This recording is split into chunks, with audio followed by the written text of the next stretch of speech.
It's amazing to me that they were able to hide it for almost 100 years. It was like you won the jackpot. Like, this is what you always want to find in the house.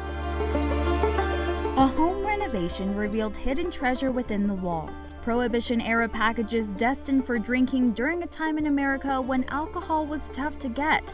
For the men who made the discovery, the mystery was just beginning. Sort of like a real-life investigation, trying to track all these details and parts of the story down. I can't make this stuff up, it's so good. Down the rabbit hole they went, learning everything they could about the man who stuffed his stash in the walls of their home a century ago. You needed to have the desire to break the law, make some money, a car, and a boat. He was sort of a master bamboozler. I think he sort of spent a lot of his life deceiving a lot of people. And when that life mysteriously ended, his life's work remained hidden until the renovation of the Bootlegger Bungalow.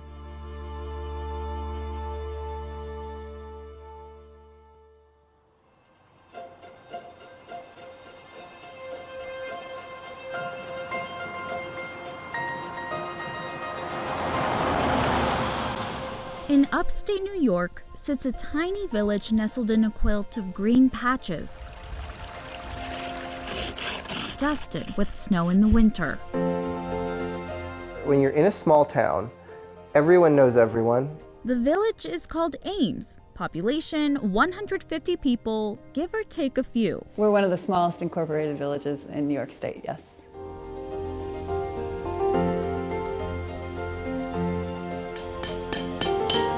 Villagers say rural life has a peaceful charm, I love it here. I think it's a quiet little village. attracting people looking for a getaway from the hustle and bustle of city life. Very friendly people, very rural landscape, beautiful old houses, and the Ames Museum. The rich history and quaint lifestyle are what eventually drew Nick Drummond and Patrick Bacher to the area. We sort of have our growing little flock of chickens, and they're the best, and they are a constant source of entertainment. This is the Silky. I think Nick named her Dolores. The history is still so visible and alive. Little did they know the house they moved into would have evidence of its history left behind. Every building has a story to tell, and it's really a matter of peeling back all the different parts and pieces and sort of analyzing them, and you'd be surprised by what you can find. What they found took them back to an era when American life was very different. It came with this sort of crazy local urban legend that it was built by a bootlegger. A legend that seemed too fantastical to be true. But then, Nick and Patrick started the process of renovation, and one of the first spots they wanted to tackle was the mudroom. I started pulling these rotted wood boards kind of under where the foundation would have been on the mudroom, and that's when the first package fell out.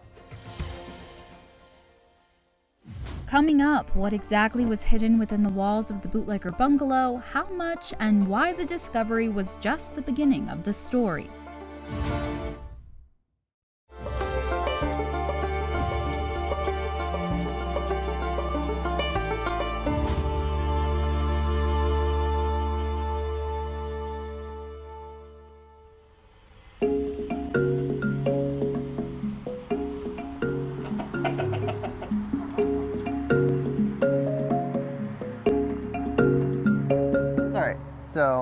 All right, do I just go? Yeah. Okay, so my name's Nick. My name is Patrick. And we are the owners of the Bootlegger Bungalow.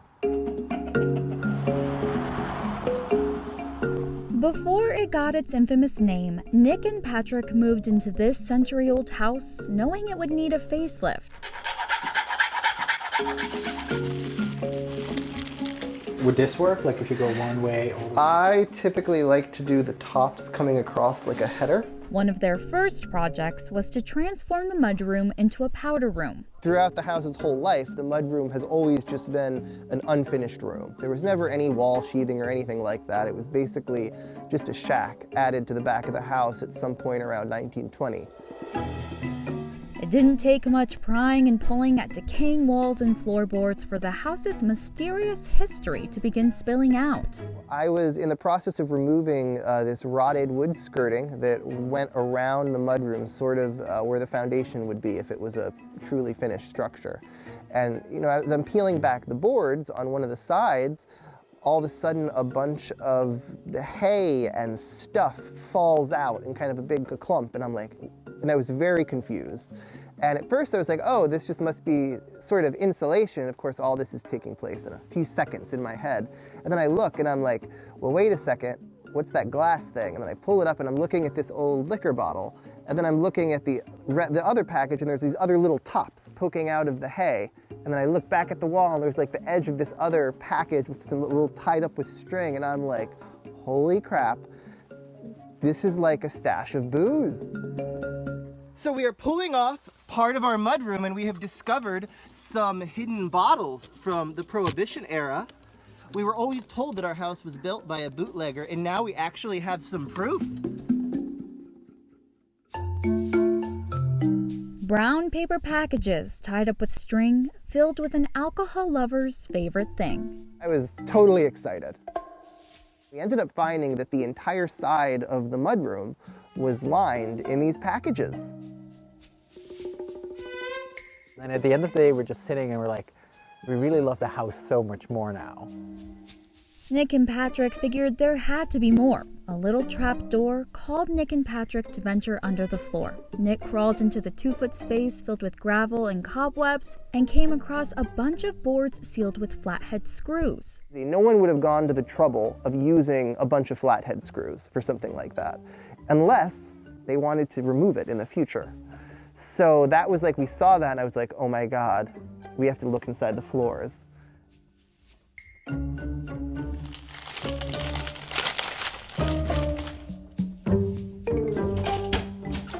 All right, let's get down in the hole. Are you going in there? Yes. Okay. All right, there's no elegant way to do this. Do you want like a blanket in there? No. Okay. Not really. Oh God. What is that? Oh God. Just a piece of wood. All right. So we are in the crawl space under the mudroom. We're in the hatch. You can see it's very dark. Lots of spider webs, and there's a nice dirt floor. All it took was a pry bar to peel back the century-old wood. Oh, Jesus. Okay. Ah! Yes. Okay. Okay. All right, what do we have? Peeking into the space like a treasure box, Nick encountered bottles upon bottles of different sizes. Most of them were empty. Oh my God, this one's huge. But some had a peculiar liquid inside. Whoa, this one has some stuff in it. Oh, nasty. Careful. It also sort of looks... Careful with the label. Yeah, I will. All right. There is no elegant way to do this. Give me your hand. Or does that work? Okay, well. Come on now. How am I supposed to? You have to lift me up. Yeah, wow, okay. Oh, it's so gross. Oh my God, there is a bug in there. Yeah, that's what I said. There are things living on this. The empty bottles were a slight letdown compared to those still full of whiskey, so Nick continued his search to other parts under the mudroom floor that hadn't seen the light of day since the 1920s. All right, let's see. Let's see if we have anything. Oh, this is exciting. All right, hold on. Is there anything? Oh yeah. There's more stuff in there. More bottles of Gaelic whiskey, bringing the count up to 72. 7 bundles were found in the wall, 5 more in the floor. All the booze that we've found is actually a brand that's still around today. It's called Old Smuggler. It is a whiskey blend. It would have been imported from Scotland. More likely than not, it went from Scotland to Canada and then was smuggled in through Canada into New York. And so we're actually, even though it seems like we're in the middle of nowhere, were actually relatively well, we would have been relatively well connected in terms of the Erie Canal and sort of other transport methods. So it actually would have been, if you were a bootlegger in this area, it would have been a good location to sort of get booze into the city, into New York. So who was the person who hid all this booze? He was a baron who smuggled old smuggler. Of course he was. Coming up, the bootlegger revealed what the homeowner's research uncovered about the larger-than-life man who once ran a secret business out of their bungalow, and how a woman scorned ended up having the last laugh.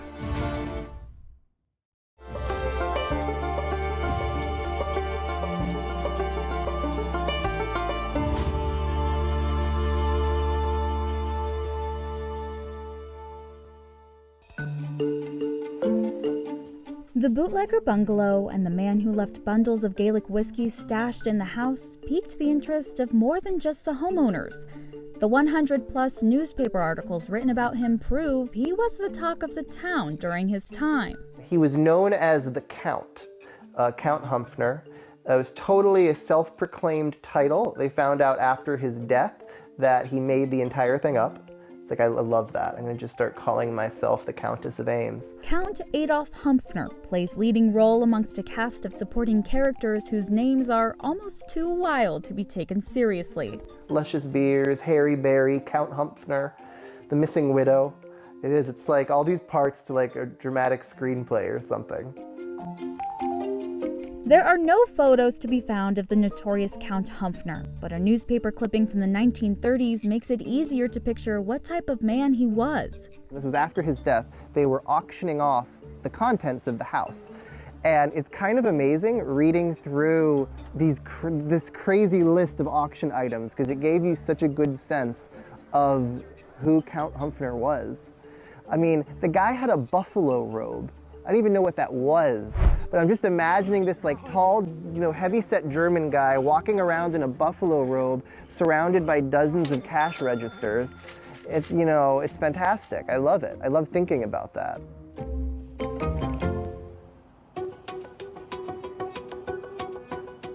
What do you need to do this? Basically, you needed to have the desire to break the law, make some money, a car, and a boat. Dr. Richard Ham is a professor of history at the University at Albany and an expert on the Prohibition-era. This was the product of the Anti-Saloon League, the tremendous standard encyclopedia of the alcohol problem in 6 volumes. Starting in the 1830s and 40s, Ham says there was a growing temperance movement to make abstinence from liquor the moral and legal standard in the U.S. We were a drunken society, and there was a reaction to this. There was first a reaction that this is not healthy. At the same time, he says there was a religious impulse to drive out sin, and Christian women started forming unions and leagues to dry out the nation state by state. By 1920, they were successful on a national scale. In 1920, the United States goes on a policy, adopts a policy that it will be illegal to transport and sell and store for sale alcohol for beverage purposes. But the criminalization didn't cut back the desire to drink. The dangerous yet profitable bootlegger market was born. Ham says it wasn't so difficult to smuggle in alcohol from other countries, especially on the northern border, considering Canada was a country that allowed alcohol imports. It was hard not to pass it up when it was so easy. If you were suspected of carrying spirits, you were in trouble. The prohibition laws, both state and national, gave very expansive search and seizure powers to government officials. Which is likely why Count Humphrey hid his Gaelic whiskey so well. Finding this many bottles is just extraordinary.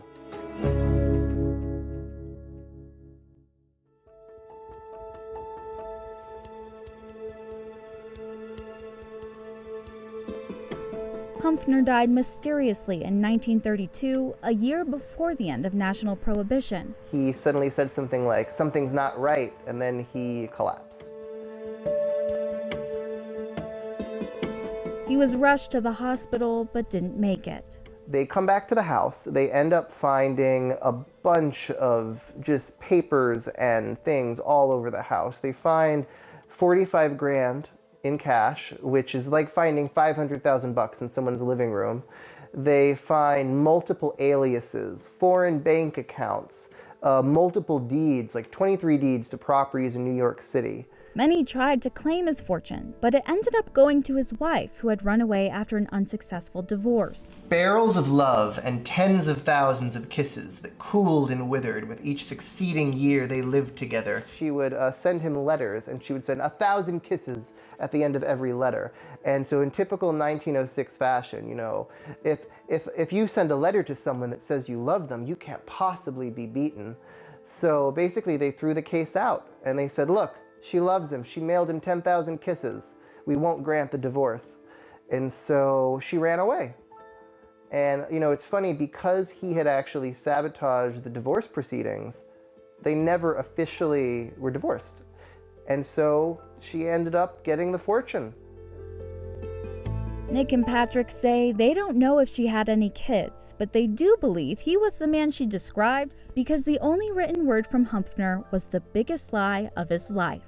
He published an article in the paper written by him, and it was sort of this thing basically saying, any suggestion that I am associated with this still is blasphemous, and I will, basically, if you say anything, I will sick my lawyers on you, and how dare you attack my good character? I have nothing to do with it. And so it's great that that's the one thing we have from him, is him basically denying being a bootlegger. Coming up, the Count's curious story brings a special guest to the Bootlegger Bungalow, and what will become of all that whiskey.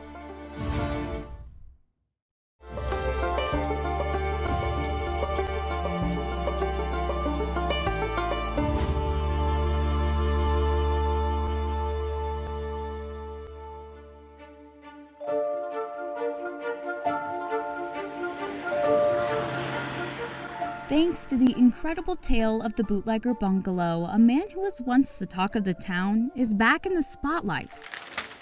With the gossip mill churning at the museum, the flower shop down the road,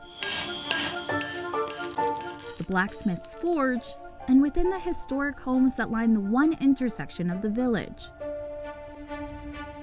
I thought it was really interesting. It's not something I expected. It's amazing to me that they were able to hide it for almost 100 years. It was a dry place, but clearly not that dry. To find a case of alcohol in Ames, New York, in the middle of the state, is a little surprising. To find it at all is kind of amazing. I mean, we lived there a year and we walked on top of that floor every day, not knowing what was underneath there. That's such a crazy thought. Actually, two other families had lived in the house, not knowing they were sitting on a gold mine. A young woman who lived in the house only a decade after Count Humphrey's death found out about the discovery through social media and paid Nick and Patrick a visit. Hi! Hi, nice to meet you. Nice to meet you! Hi! Welcome to my old home. Yes. Oh my God. So Francis and Gail. Right. Oh my gosh. I can't believe you grew up here. Now 96 years old, Frances Skoda moved into the house with her family back in 1941. You know, I have to warn you, it's a little bit of a disaster because we're renovating. That's okay. Oh, but yeah. Fran's parents bought the house only 8 years after national prohibition ended and owned it for nearly 3 decades, but Fran says they never knew about the dozens of whiskey bottles hidden around the house. I was flabbergasted. You know, I had no idea. I don't even know Mom and Dad knew it. No, that's the same fireplace. Fran and her niece Gail got a tour of the latest home in progress. Along with them, Oh my God! Patrick, That's look. Gail sitting on Dad's lap. Look! Oh, my God. black and white photo proof of what it used to look like. There was a big chair here. so nice. Oh yeah, the chair was right there. Oh my gosh. That's amazing. Flooded with memories from her young adult life, she took over the role of tour guide, filling in historical gaps that connect the home's Prohibition past to its modern renovations. And this closet goes all the way through for both rooms. So now look, so this is. Oh my God, there's the bathroom. A sweet moment of shared history for both couples. I was glad to come. I haven't been here in a long time. It's good to be back. The Bootlegger Bungalow is leaving a lasting impression on many people from one generation to the next. Made us sort of think about things through a different lens. And, you know, all of a sudden, a preservation of certain parts of the house that we hadn't really thought much of before became important to us. I mean, the mudroom, which we had never really thought much of. It was just a shack. And now all of a sudden, it's the center of all this craziness.